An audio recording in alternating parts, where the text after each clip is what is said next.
Set terminology, a lot of the notation and things we use very, very similar to probability, what we use in a very close correlation. So let's have a look. What is a set?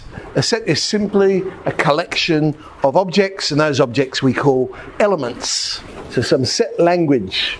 You can have listing sets, and that's simply where all the elements are listed in the set. So there's a set 135. You could have a describing set, where instead of writing the actual elements, you describe what the elements are. So this same set I could write as, well, the first three odd numbers. Equal sets are sets that have the same elements. So B, 531, doesn't matter, I wrote it in a different order, they've got the same elements. So A and B would be equal sets. The empty set is a set that contains nothing, sometimes called the null set. The universal set is the other extreme.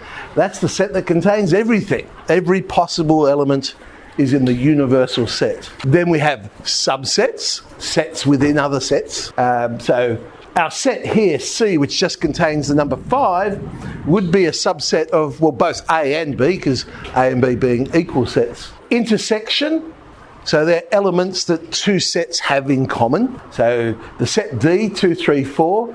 So the intersection of A and D would be 3.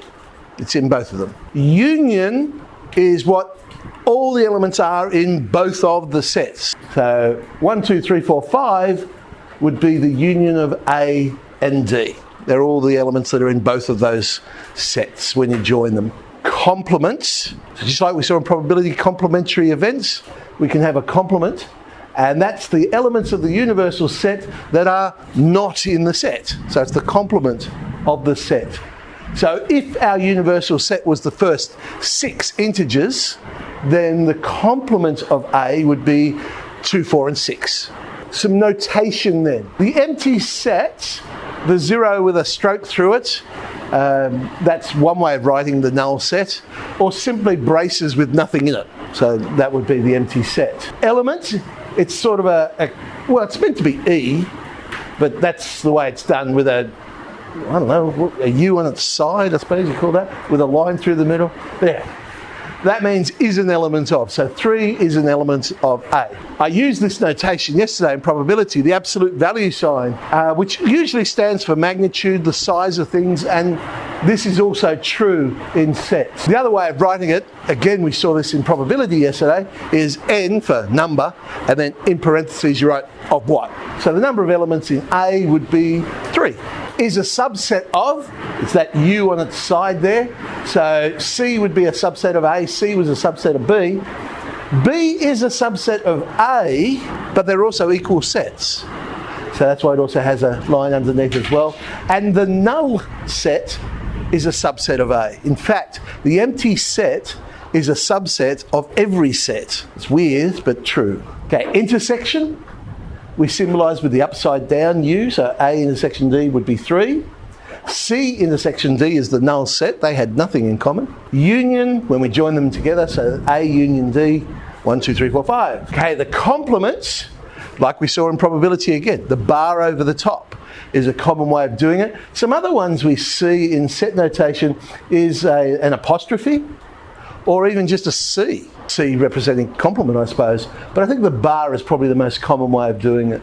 That brings us to Venn diagrams. It's a wonderful way of listing sets. So the universal set we traditionally use a rectangle for. So everything goes in the rectangle, and then all the other sets are within that. There's all the sets I just talked about in a diagram. So I was just talking about the first 6 integers. So that's the universal set. You'll notice B is wholly contained within A because they were equal sets. They've got the same elements, and there's the intersection and so on. But we can see from our diagram the subset, well, there's C. It's a subset of B because it's wholly within B.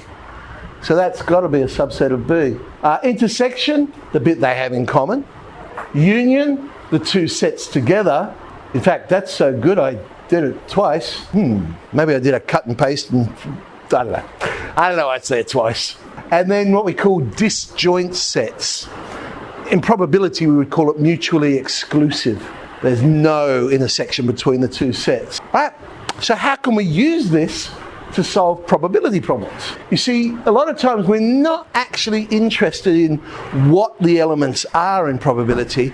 We just want to know how many there are, because then we can solve a probability problem if we know that. So the counting rule for sets, the amount of elements in A union B would be the amount of elements in A plus the amount of elements in B. Take away the amount of elements in A intersection B. Because when you've added the A and the B together, you've double counted the ones in the intersection. So you need to take away however many there are. From a couple of years ago. So history and geography, two of the subjects that we may decide to study. We've got a group of 40 students, and we know this. 7 students study neither history or geography, 20 study history, and 18 study geography. Part A was a student's chosen at random by using a Venn diagram, although they did give you the option if you don't want to, or otherwise you want to do it another way, do it another way. Find the probability that the student studies both history and geography. So we need to grab all that information and put it in our Venn diagram. So there's my universal set. Within this set there would be a set for geography, a set for history, and there'll be an overlap for the students to do both. But I should be able to put all the information in there. Now they told me, where did the 7 come from? Hang on. Yeah. 7 students study neither history nor geography. So I know there's 7 outside of those 2 sets but are still in the universal set. Now I need to work out the missing information. So I know the number of elements in the union of those 2 sets, which I know must be 33 because there was 40 students all up, 7 not in there, must equal the number of elements in G. They told me 18 studied geography, plus number of elements in H. Well, they told me 20 study history, minus the missing bit of information that I want, how many are in that intersection.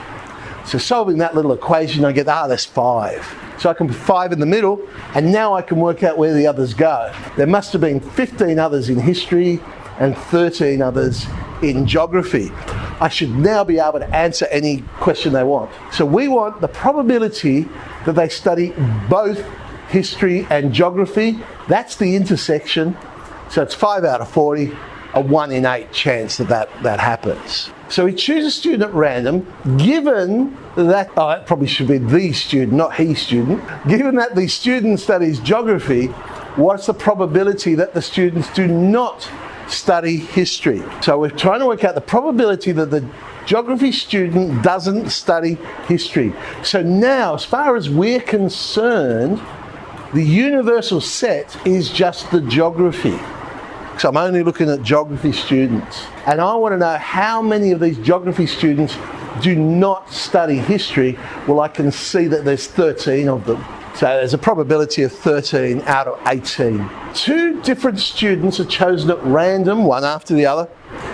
What's the probability that the first one studies history and the second student does not study history? So probability of history and then not history. So we pick the first one. So out of the 40, there were 20 that studied history. We've chosen that person. So now there's 39 students left, but 20 of them do not study history. Multiply them together, 10 out of 39. So Venn diagrams are another way of solving probability problems. Enjoy.